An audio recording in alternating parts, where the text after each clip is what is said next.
If you think deeply about love, it leads to thinking deeply about life. Love is that important. There are rules in society. So you should always have love that doesn't violate those rules. Even when you're an old man or an old woman, it's important to be excited about cool men and wonderful women.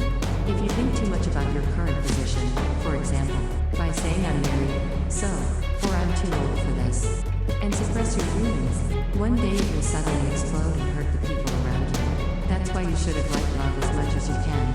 This is the same as getting a tuberculin injection, or a Japanese encephalitis vaccination as a child.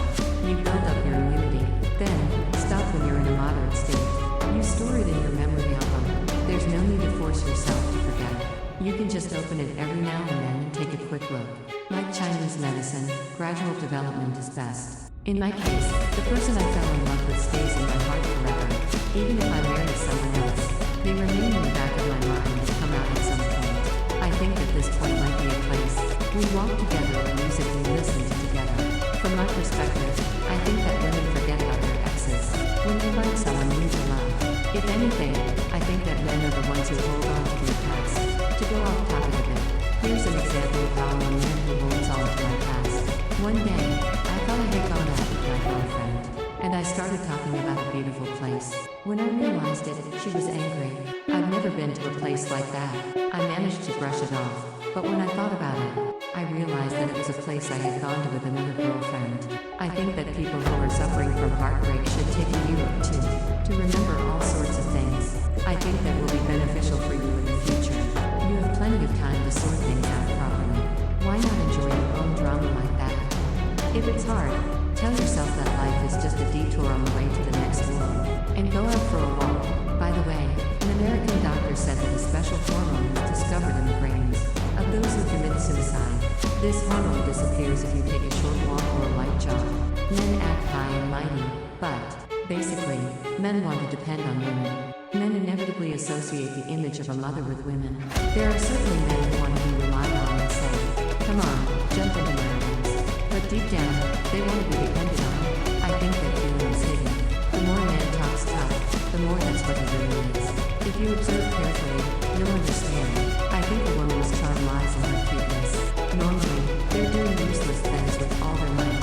For example, I know it's useless to devote myself to such a man, but I keep thinking, if only I wasn't here. And I try and try and try and try, but I end up getting hurt. Oh, poor thing. By the way, I'm a stupid man, so I would like to risk my life for a woman like that. So, for all you women out there, I wonder what kind of woman is best for a man? In a word, the best woman is the one who can pretend not to know.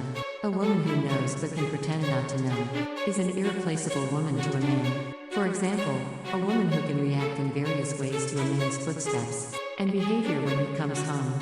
It's a kind of intuition, but to take it to the extreme, I think the footsteps of a man who comes home after cheating are different. At that time, a normal man would feel sorry deep down. At that time, a woman who is called a good woman will understand the feelings of such a stupid man and pretend to be asleep. If she bluntly leaves and says, you cheated on me, didn't you?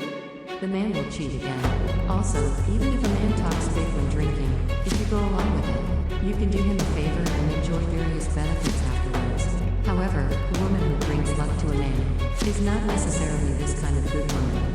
A bad wife, as the world calls it, is much more effective at increasing a man's value. The reason is that a bad wife puts all kinds of pressure on the man, saying things like, your salary is low, or, well, I'm going to go back to my parents' house, and, you're a man, aren't you? Well, the list goes on and on. I can hear voices from the sidelines saying, you're always being told that. Men try hard to overcome this pressure to increase their value.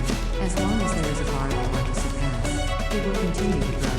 However, please do not use this prescription on the man who is about to collapse under the pressure. There are many cases where the man is so shocked that he can't stand up. Both men